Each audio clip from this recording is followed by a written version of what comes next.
Welcome, I'm Denise Graves, and you're watching Opera America's Oral History Project.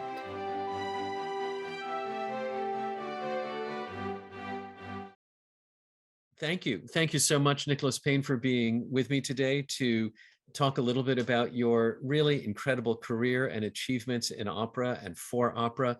You are the first citizen of the UK I've interviewed for our oral history project, but I think you've had such a global impact that it's really important we capture some of your story. So again, Nicholas Payne, thanks for being with us. It's a privilege to be with you. I'm not going to spare you, even though you're not a US citizen, but a citizen of the UK. I'm not going to spare you. Who brought you to your first opera? My parents. When I was 11 and my brother was 9, they took us to Don Giovanni. To Don Giovanni. And it converted us both for life. In a single performance, had you been prepared for it? Was the music of opera in your family home so that you were ready to see it in person and be really transformed by it? We'd been to the theatre, a lot of Shakespeare at the Old Vic, ballet at Covent Garden. And yeah, there was music on the radio. My father was not musical at all. My mother liked dancing, but neither my brother nor I were very clever at music. But whatever it was, it grabbed us. Wow! And that was, if I have read correctly, at Glyndebourne. It was at Glyndebourne. Oh, how wonderful! And what was wonderful about it was they bought us tickets in the front row of the stalls because we were so small we wouldn't have seen properly otherwise. And so whenever I go to Glyndebourne, even now, after I'm very old, I always insist on sitting in the front row of the stalls. Oh, what a wonderful story. Now I'll know why you're there. That's fantastic. But being really swept away as an 11-year-old doesn't necessarily lead to a career choice. So how did you decide that opera was going to become your life's work? I was obsessed with it through my teenage years without thinking at all about career, to be honest. And when I went on to university, I had a good time, but I was incapable of holding down a job. I was kind of growing up. My first job was with a concert agency, and I suppose that was kind of a way in. And I then had the very good fortune to go on the first ever Arts Council Arts Administration course, the predecessor of what you and I have been doing in later years. And it was, first of all, taught me an awful lot about accountancy and marketing and industrial relations and stuff that I was utterly ignorant of. But secondly, led to a 2-month secondment at Covent Garden. Oh, okay. At the end of which they offered me the least important and lowest paid job in the organization. And I stayed there doing that for 2 years, in which I probably learned more than I've ever learned in any subsequent job. Isn't it astonishing how those first jobs, when you know very little but are in a great location, how much you can absorb? Yeah, I think it was. It's discovery, isn't it? And you look back and you think of the terrible mistakes you make, but you keep alert and you learn, don't you? Wow. So 2 years at Covent Garden before you then started to explore other opera companies in Britain. What I was very lucky about was that they were the last 2 years of David Webster's administration, and he was like Rudolph Bing. He did it for 25 years, and John Tooley was already working towards taking over, which he then did for another 18 years or something like that. Extraordinary longevity, if you think of it today. Well, maybe not in terms of some American. companies, but for Europe. And what was great was they found time for me. These two, important guys, and I was so unimportant. But they talked things through with me. And probably the most remarkable concentrated learning I ever had was spending 2 or 3 days in the office of the legendary Joan Penn, who was controller of planning and casting. And I think that in those 72 hours, I learned more about how you put together opera than it would be possible otherwise to learn. Joan Penn is legendary in our industry on both sides of the Atlantic. What was it about those 72 hours that made them so instructive to you? She didn't talk down to me at all. She just assumed I must be interested in opera, otherwise why would they have wasted her time with me being there? And she just talked through her day of how you put together a schedule, how you put the pieces together, these availabilities, those things. Would these artists work well together? This conductor we're trying to develop, so we're giving him Flying Dutchman this season, and we're going to try him out on Fidelio next season because we want him to become music director when Schulte retires. His name was Colin Davis. And she was complete. I mean, this was completely secret planning. I don't think even Davis knew.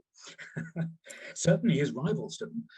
And she just talked it through. And I suppose she realized I wouldn't talk to anyone else about it. I didn't. I just soaked it in like a sponge, how you put it together. And this is one of those lessons for young people who may be watching it. What qualities do you think you displayed to John Tooley or Mr. Webster or Joan Penn? What qualities did you display that made them give you this time and attention?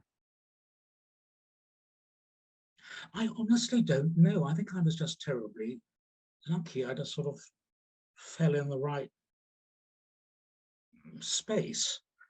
I suppose I was very interested in it. Mm-hmm. I mean, I was,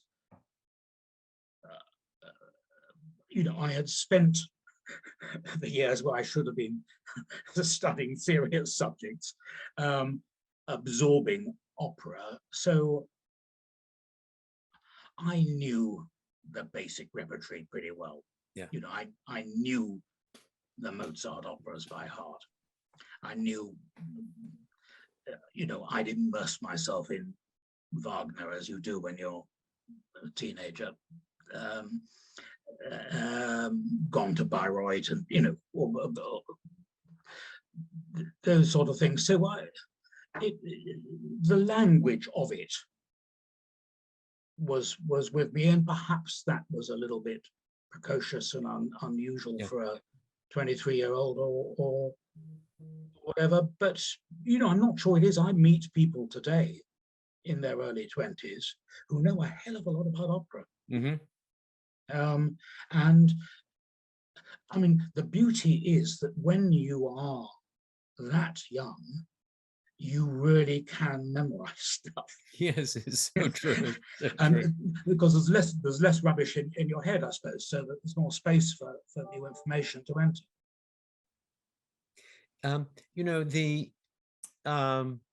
I find even in my own office that those younger people who really know the repertoire, who know the singers, they call forth from me stories and lessons that I might not otherwise share, but their knowledge of opera awakens my enthusiasm all over again, and the stories flow. It's very interesting how that's the case. Look, what you just said is just like Tooley or in Penn were with me. You find yourself, they found themselves willingly sharing information, which is what we all quite enjoy doing, don't we? Yeah, the older we get, the more we enjoy sharing. Yeah, it's so true. Um, well, so those incredible formative years at Royal Opera, and then you worked at Welsh National Opera, Opera North. So really experiencing companies that were their own landmark companies in Wales, or touring company as Opera North was and is. But then, of course, you led opera at the Royal Opera before going to head up English National Opera. And when I reflected on that, if we roll the clocks back, that's not unlike your, running the Metropolitan Opera and then going and running the New York City Opera, to such different companies. And, in London, both still so active, there must have been an enormous difference between the operating culture of Royal Opera and English National Opera. How different were they when you led them?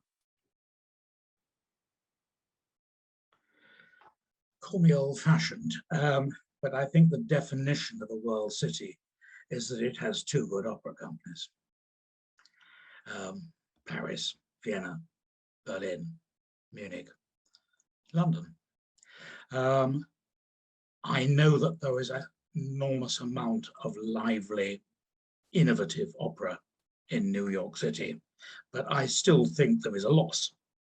Absolutely. Well, give us the budget of the British Council, and we'd have two companies. So, yeah, But look, I say that not because one can't reinvent the past, but simply that kind of competition and jostling for attention and so on is good for artists and it's good for the public. Absolutely. Now there are other ways of doing it, and look, I'm being, deliberately a little bit provocative in saying that. But the thing about it, look, I retain a love from very early childhood for Covent Garden, and more than any other opera theatre in the world, because it's where I learnt my opera, up there in the highest reaches of the gallery, over thousands of performances.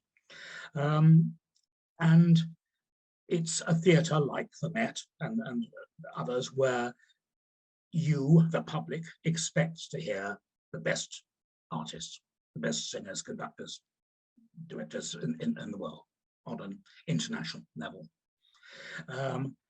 I saw my task when I took over running the company in the 1990s as matching that with proper rehearsed productions and somehow compelling those wonderful international singers who maybe think they didn't need to rehearse quite so long to do a real proper rehearsal period. And those who weren't prepared to do that, I eased out. But you'd be surprised how many chose to do it. Mm-hmm. And of course, the secret was I didn't waste their time. I made sure they worked with the very best conductors and directors, which was, they're serious people. That's what they want to do. They get annoyed if their time is wasted in stupid, repetitive rehearsals. But if they're learning something, that's their life. And that was, for me, an incredibly important. I didn't succeed the whole time, mm-hmm.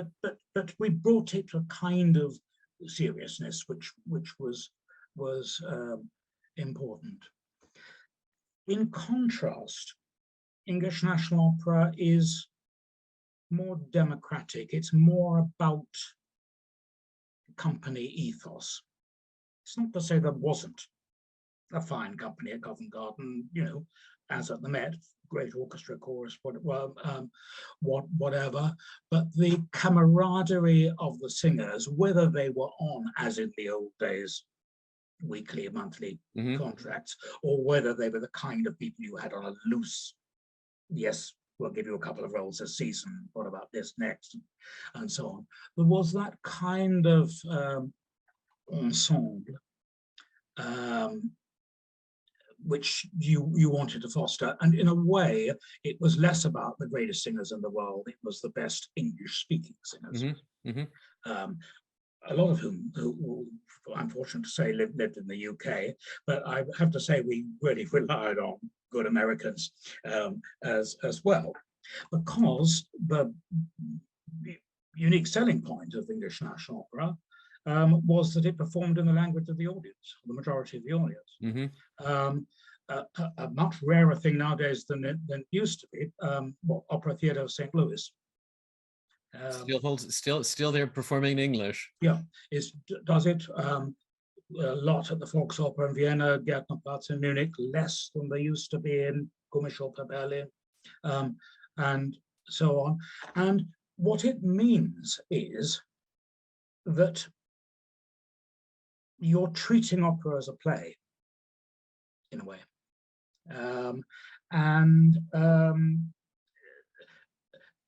The message it is conveying and the ability to follow the comedy and the recitative in Mozart or Rossini or whatever is give and take, and that creates a bond between artists and audience, which is also very special.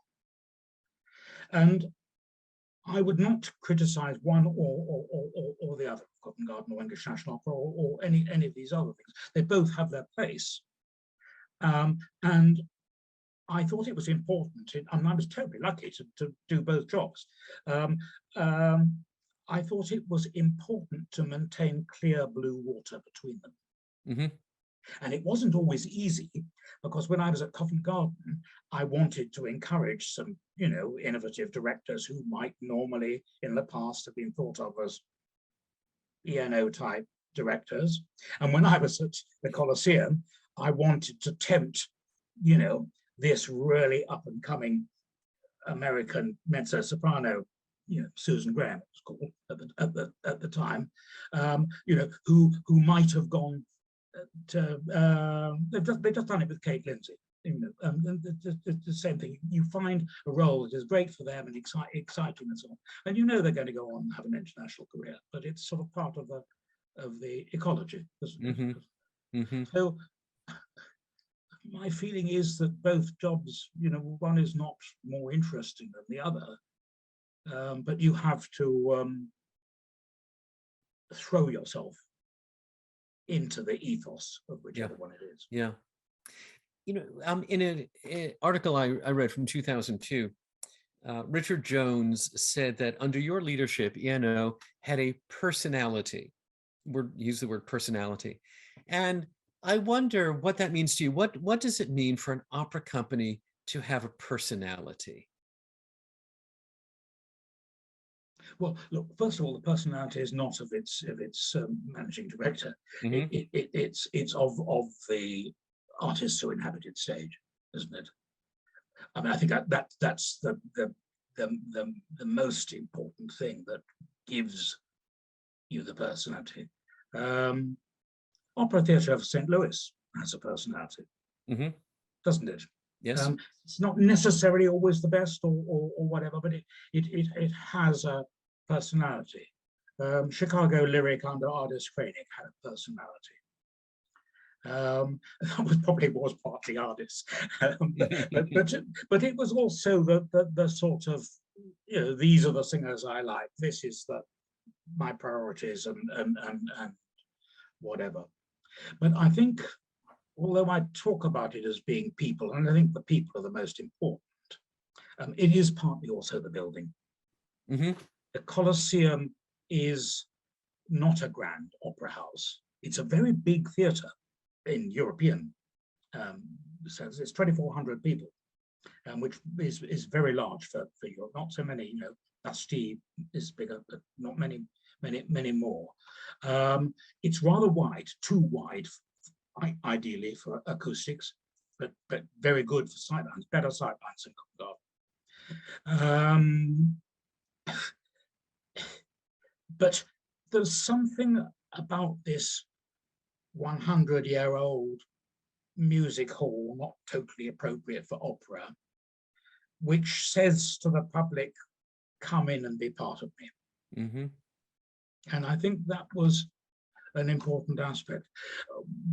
Soon after I went to English National Opera, we had an absolutely wonderful first season when Covent Garden was, the Royal Opera House was closed, and we really on top of the world. Then the wretched thing reopened with wonderful new facilities and stuff, and we realized that our old music hall was looking pretty tacky. Right. And so we raised a lot of money, but never enough money, of course, to give it a bit of an overhaul. And while we were doing that, we had a wonderful season where we turned the whole thing into a kind of scaffolding workshop to hold the place up, and did 8 new productions, just one fall, just like that, one after the other, on this same basic thing, but much changed. And it was, in a way, a sort of symbol of wrapping people into the performance. It sounds wonderful. What a great challenge and a great solution. One of my colleagues who works on this oral history project with me has noted that the person no longer with us who is cited most frequently is Artis Kranick. And here you also cite her and her work in Chicago. Could you say a couple of words about Artis and working with Artis as a colleague producer? Well, I didn't actually work with Artis as a colleague producer. I worked with Bill Mason, who was a marvelous colleague, I have to say, and look, indeed, with other great American people. But Artis was in charge when I first visited Chicago, which I did in order to see a production of The Mikado directed by the 23-year-old Peter Sellers. Mm-hmm. And Peter and I had breakfast the following morning in one of those grand old hotels, which were inhabited by all the, mafioso politicians of Chicago at the time. It was a fantastic experience. Well, we were looking around this thing, and I was trying to tempt him to come to the UK, which he hadn't at that stage. And I remember thinking, yeah, I mean, in a way, I didn't know her that well, but she was very friendly and welcomed me, and just was nice. But I didn't know that well. But I thought, here is a big personality with strong views, but also welcoming of talent. Isn't that what's important? Yes, so well said. That's all. We're all trying to employ people who are more talented than we are. I hope so, and frankly, they're easy to find. They're easy to find. You've already mentioned several people: Joan Ingpen, John Tooley, others. As your career developed, were there other role models, people you thought about, and their achievement and a kind of parallel achievement you wish to attain in your own life? I worked very closely with Brian McMaster when I was in Wales. I wouldn't say he was so much as a role model as, in a way, we operated as a sort of Mutt and Jeff. If he was being busy chatting up some director who wanted to spend a large amount of money, he'd put me into action to crack down on the budget, and and he often used me to say the unpalatable thing to people, and I suppose that was, in a way, quite a good lesson. Yeah. I suppose Peter Hall, the way he created the Royal Shakespeare Company, not when he became famous and less good as a director, but in his early years when he was wanting to change the world. That was interesting in theatre. Peter Brook, because he made you think about what theatre could be what was needed to create it and what wasn't needed. Yeah, yeah. If we turn the clock forward, recalling, of course, that you talk about the front row and the stalls at Blindborn and your innumerable performances in the gallery at Covent Garden, you are someone who clearly adores, thrives in the live theater experience. And yet, recently in the last 5-10 years, you have developed at Opera Europa an extraordinary platform in opera vision. So here you are, a true theater person, also creating an opportunity for digital access to performances around the world. And I'm wondering how you connect your love of the in-person experience with your commitment to the digital access. Last month, I went to the premiere of a new opera and was introduced beforehand to the librettist, who I didn't know. And I was introduced as director of Opera Europa. And she said, "Oh yes, that wonderful streaming program." She said, "I have learned so much from watching things I never thought I would watch from places I know I will never visit. It's become an essential adjunct to my life as a live creator." And it made me think that a streaming platform is actually, it's a learning tool, isn't it? And if I then think back to my own experience, I grew up in the glory days of the long playing gramophone record. And that's how I learned my opera. You know, when I went up there in the gallery at Covent Garden, I was well prepared. You know, I went to hear Moses and Aaron, difficult piece in those days. But I'd done my homework. I went to hear Wozzeck as a 15-year-old.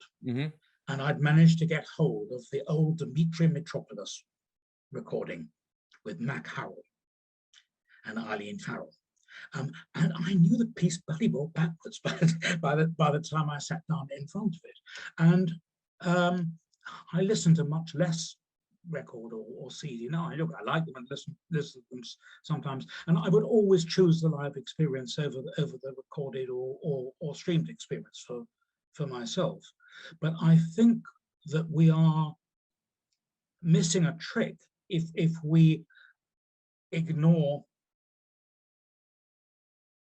those ways of discovering more about it, don't we?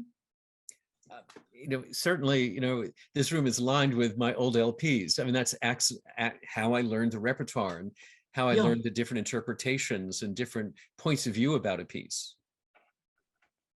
I agree. But I mean, I think therefore it's complementary. It does not attempt to be the replacement. And for those who may not live near an opera company, may not be able to afford tickets on a regular basis, may not be able to go in person, it is an extraordinary opportunity to know and love the art form for those who don't have ready access or ability to be there. Yeah, and from different, Polish opera, for example, one of our partner members is Polish National Opera in Warsaw, and we of course we try to do Moniuszko with them and Szymanowski and Paderewski and so on, which you're very unlikely to hear in your local opera house. And it is an insight. I mean, how much Ukrainian opera do you know? We talk a lot about Ukraine nowadays. The answer is none of us know anything. And our thing for Opera Vision this year is, as part of World Opera Day, is going to be piecing together 100-year-old Ukrainian opera with excerpts from it put on by 6 different companies around the world, including San Francisco Opera. Oh, that sounds fantastic. Absolutely fantastic. But you're right that in the European context, where there are literatures that are unique to particular countries, where you would not hear those titles in Italy that you would hear in Warsaw, it is an opportunity to really learn of the national compositions of works that, again, you would never hear in person. Very interesting. Yes, rather than making the rather simple judgment, oh, that wine won't travel, Yeah, absolutely, absolutely. Easy to say, but it's not necessarily true.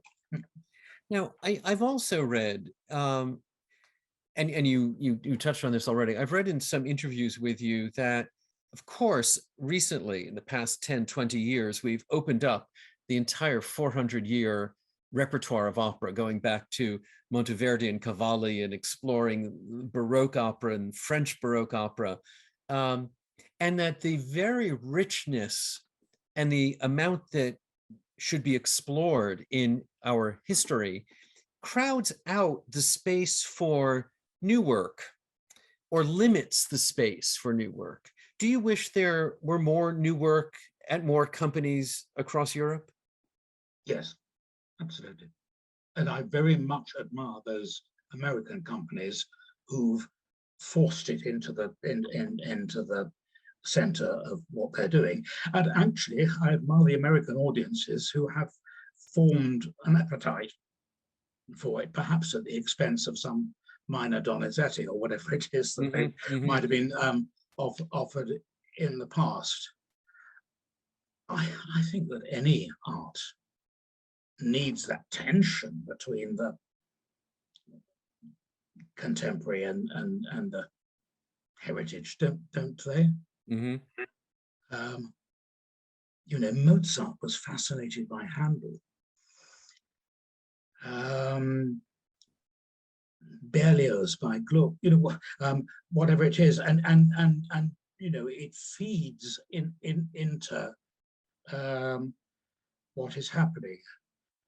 I had a really interesting conversation, and he came and talked to one of our conferences in London with Nicholas Payne, the then director of the National Theatre. And he said, I've made it my business to make the program here 50% heritage and 50% new. And I thought it was a good challenge, and they've kept to it even after he's gone. And there are not so many opera houses who do that. And I think opera is the weaker for it. And look, I've done a little bit, but not enough. When I was at Covent Garden, and knowing that the theatre was going to be renovated and reopened, with the new millennium, I commissioned operas from Harrison Birtwistle, Nicholas Moore, and Thomas Addis for the first 3 seasons of the theatre. Needless to say, they didn't all happen in the first 3 seasons because the composers were a bit late in producing them. And in one case, Nick Moore, the opera was ready, but I wanted to make sure that I gave it the best thing by getting it sung and rattled as conductor and Trevor Nunn as director. But it was to me, a very important thing to say, this opera house is opening in the new century, and we believe in the work of the composers. And I think it's quite interesting that a number of American houses, and most recently the Met, have been changing the mix of it, haven't they? They're not throwing out Rigoletto, nor should they, because it's a very good opera. Right, but you're absolutely right that American companies are looking at some of the most well-known titles and combining those in a season with new work or recently composed work. And it is, in fact, the unknown Donizetti or the rarely performed Rossini that is falling off the repertoire here in the States, because honestly, it is difficult to relate to those pieces. It's difficult to tell the stories, connect them to the world we live in. So the very popular works and new works are the combination of an American opera season piece. But going back to what we were saying in the past, you can see those unknown scenes in Pesaro, and you can see the unknown Donizettis in Bergamo, done to a very good standard. And through something like Opera Vision, we can make them available to you. Yeah, yeah. I mean, the Bergamo Fil di Regiment, they did in conjunction with Havana, Cuba. It's a wonderful production. Is currently available on Opera Vision, and we've just introduced Viaggio a Reims from Pesaro.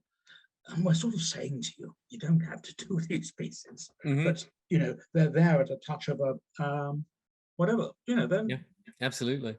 But they don't speak in the same way as well. Anyway, yeah. You know, I follow. Nicholas, you also are constantly traveling the world as a judge in vocal competitions.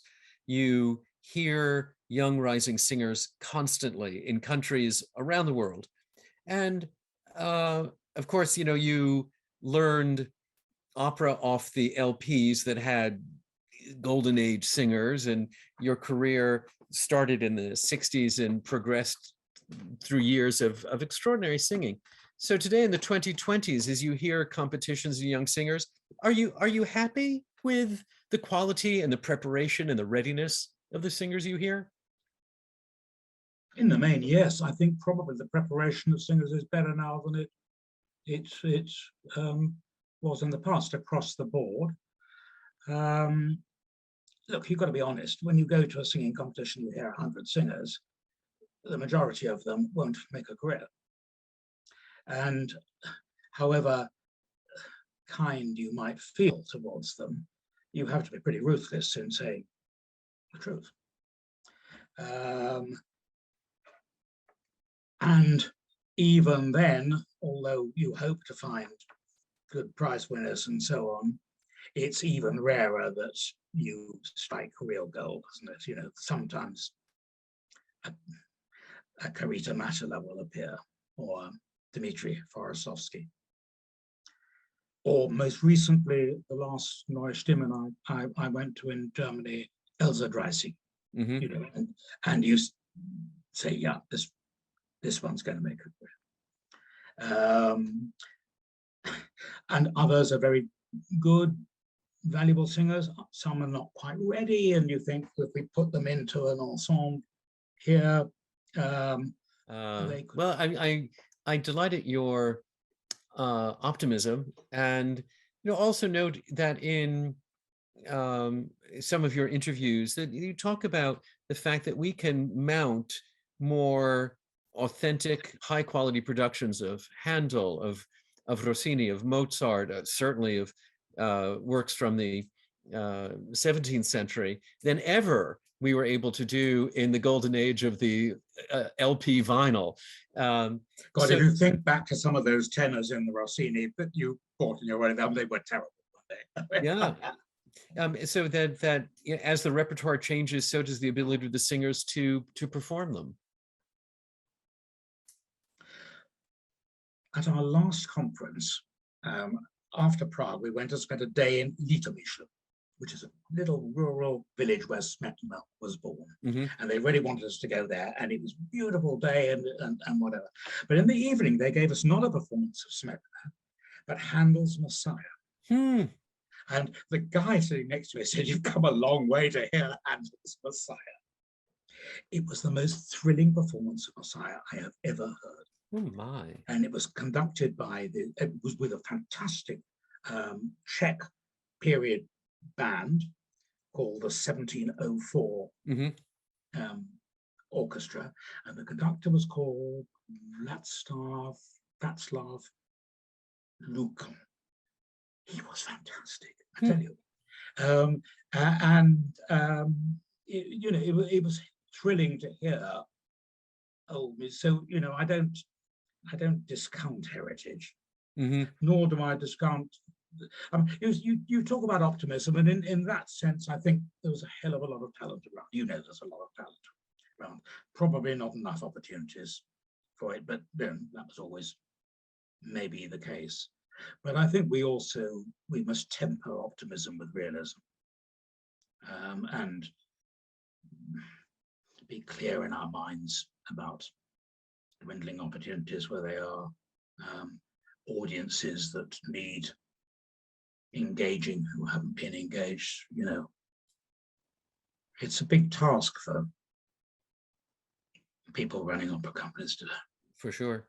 And it's funny, you've jumped onto another question I wanted to ask you. And I say this as a disclaimer that I don't believe in generalizations, because they generally describe nothing at all except some mythical average. And at the same time, I'm going to ask you to generalize. And Americans tend to look at Europe as one entity, not as a cluster of more than 20 countries, all of which have their own aesthetic sensibilities and funding systems and sociocultural habits. But just now you were invoking some, in a way, generalizations about the challenges of fewer productions, fewer performances, of audiences that are more challenging than ever in terms of their behaviors and patterns of attendance. So, Nicholas, from your perch at Opera Europa, are there some generalizations that occupy your attention that you really want to address these days? Yes, there are. And as you know only too well, it's not always easy to get people to focus on the things that really matter and which will really make a difference, and to make our associations and therefore our curated conferences something that will challenge our members without putting them off so much that they withdraw their membership. Mm-hmm. You have to use a little bit of gentleness, but I think you have to stir a bit as well. And talking about realism against optimism, I don't think there is any point in pretending that audience levels have regained the level they were in 2019. And those in 2019 were probably below what they were in 29, and so on. Now, is that a trend which will lead to oblivion, or is it something we can do something about? And how much is it about giving back the courage to audiences, older audiences who may have been deterred by health reasons or travel reasons? There's a lot of reasons not to go out in the evening now. Mm-hmm. Or must we say, but actually there's a lot of people in the world for whom this kind of entertainment could strike a thing. Why is it that we're not reaching them properly? The Prague conference was about regenerating audiences, and inevitably there was a certain amount of platitudes and the usual old stuff. But I was agreeably surprised by how many people were actually thinking seriously about it. In a way, the most impressive reaction came from the Danish opera in Copenhagen. And they said, oh, 2023, we expect an extra 100,000 people to come through our doors than before the pandemic. And that's because we have worked out a business plan before the pandemic struck, which is to say, how are we going to increase our audiences? Mm-hmm. So they've been thinking about it. It's not a sort of knee-jerk, oh my God, we now have 50% empty seats. How are we going to fill them with people on $10 a throw? It's actually looking at the demographic, looking at segmented approaches, and all Mhm. the things that you come on, Americans better at than we are. And you alluded to the thing that's quite difficult about doing it in Europe, because the solution that's appropriate in the Czech Republic is not necessarily the one that'll go down best in Portugal. Right. Right. So you in a way you have to be reasonably flexible about it. In this coming conference in Budapest, we're talking about integration and inclusion. And they're not the same thing, as you know better than I do. And anyway, we probably define inclusion differently either sides of the Atlantic. But the integration element is very much, a lot of people, we all have wonderful education programs, but is it actually integrated into the mission of what the opera company does? Is it what makes you choose this opera rather than that opera, and this interpretation of it rather than that interpretation, and so on? And weirdly enough, Budapest is rather a good place to do it, because they've just spent millions, hundreds of millions, on a big new Eiffel Arts studio, which incorporates rehearsal rooms, production center, studio theatre, and their education program. And if you visit it, particularly at a weekend, you are overwhelmed by masses of kids coming in and enjoying the place. You in the States are ahead of us in Europe on the whole inclusivity thing. But what I'm saying to my people is, you may think it doesn't matter to you. Of course, in London or Amsterdam or Brussels, Paris, you know, it's on your doorstep. Just as it is in Philadelphia or Baltimore or New York. But I'm saying to them, you have got to be planning for it now. And it's about, who do you employ? Who do you have in your audience? And you have to be proactive about it, don't you? Oh, for sure. And I made some notes here just to learn what some of our colleagues are doing in these other cities. The huge value of Opera Europa and the Opera America relationship is the number of laboratories going on across our regions of people testing new ideas, new strategies for audience building or education programs. Yes, and we can learn so much from one another. Yeah, and balance of programming, and all those things. But we have, in a way, to dig and stir and provoke people. And it's not because they're mindless, terrible old traditional people. They're busy. Oh, absolutely. They're trying to get the show on. I always say to colleagues that they implicitly, if not explicitly, they implicitly delegate to us the responsibility to make them think about things they wouldn't think about on their own or in the same way.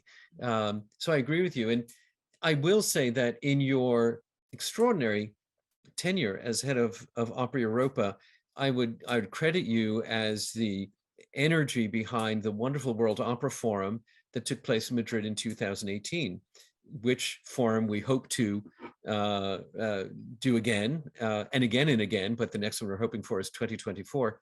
But nonetheless, it was a remarkable achievement to bring together 100 leaders from around the world, from every continent except Antarctica, because there isn't an Opera Antarctica yet.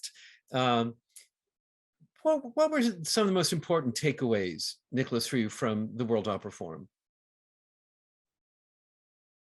Well, I wouldn't say we got everything right, but I think it genuinely did bring together voices from different parts of the world.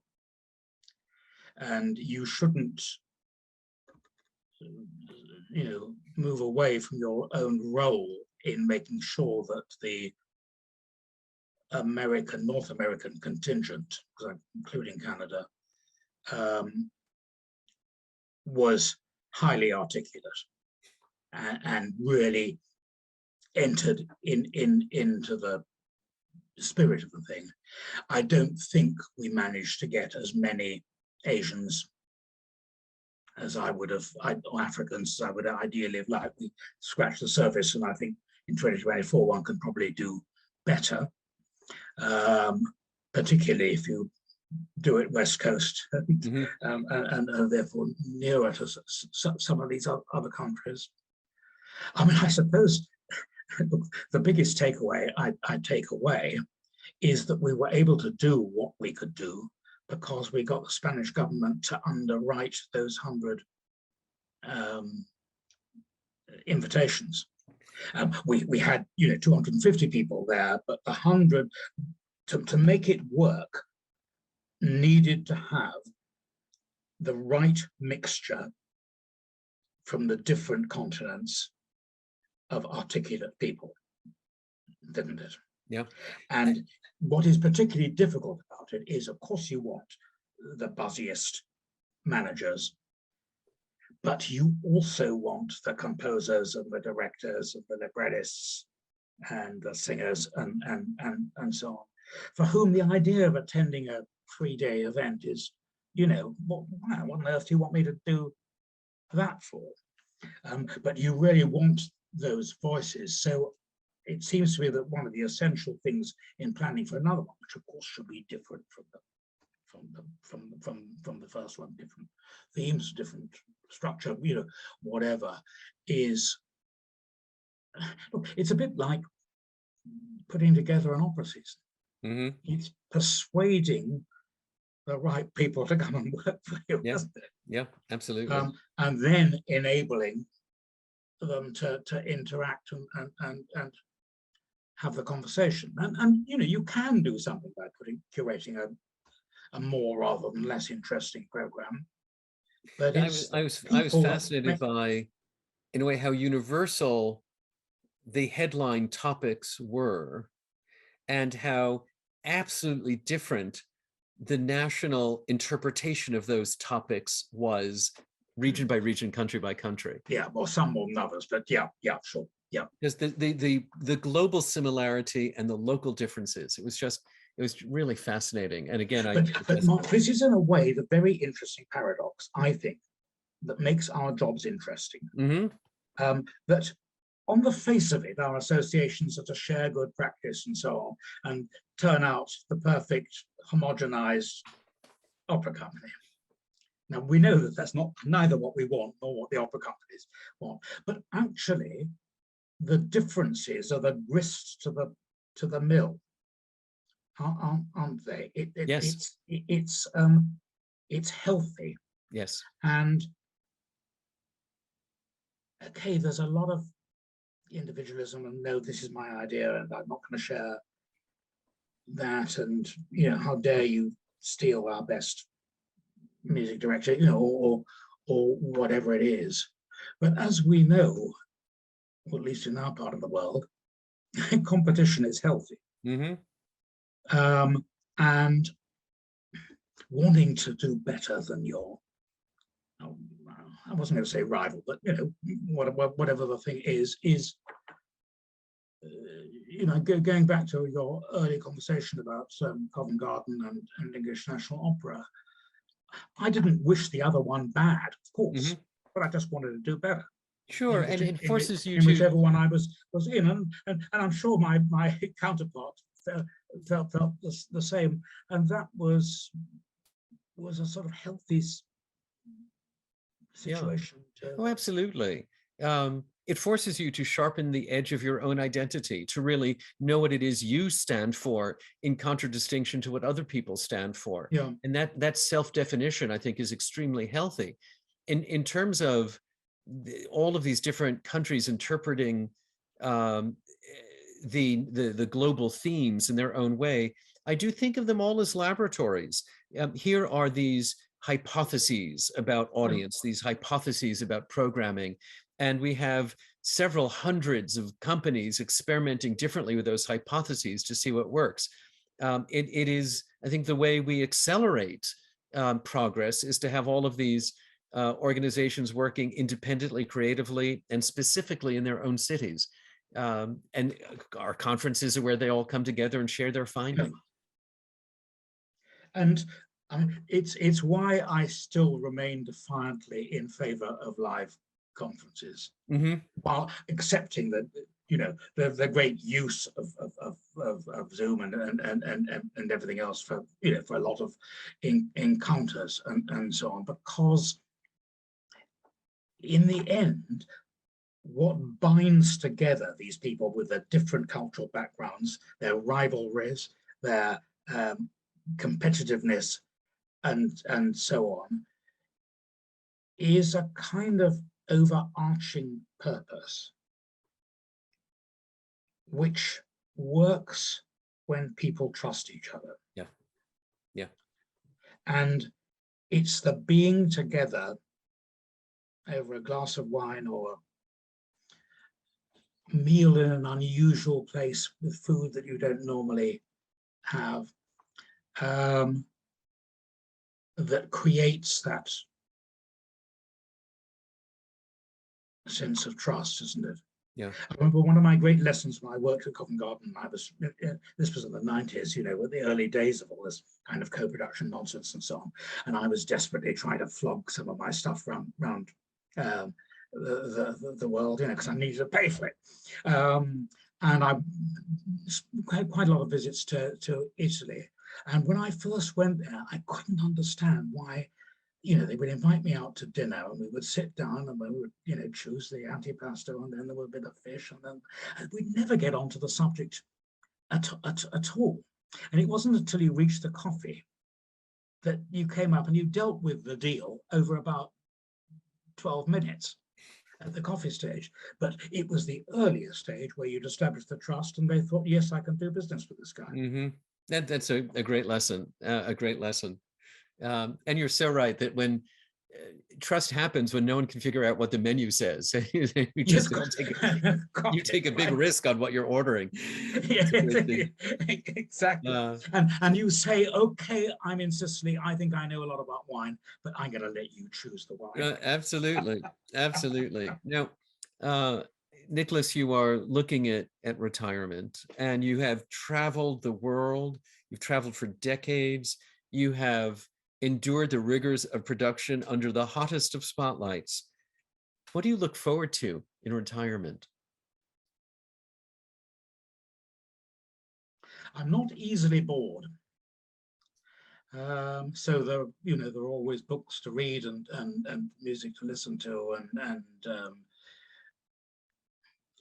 other places to visit, although I can't say that I will regret spending fewer hours in departure lounges and that sort of stuff. I mean, many things in our lifetime have got better. Travel's not one of them, is it? Yeah. So, you know, I won't be so sorry to lose that. I still find the whole process of building a production exciting. And sometimes when one of my members says, I would like to involve you in, you know, decision making on this, or can you advise on that? Would you listen to this rehearsal? Or whatever it is, the thrill of creating the show comes back to me. But not in the sense of, oh, I wish I was still doing it. As you pointed out, I've been doing this for quite a long time.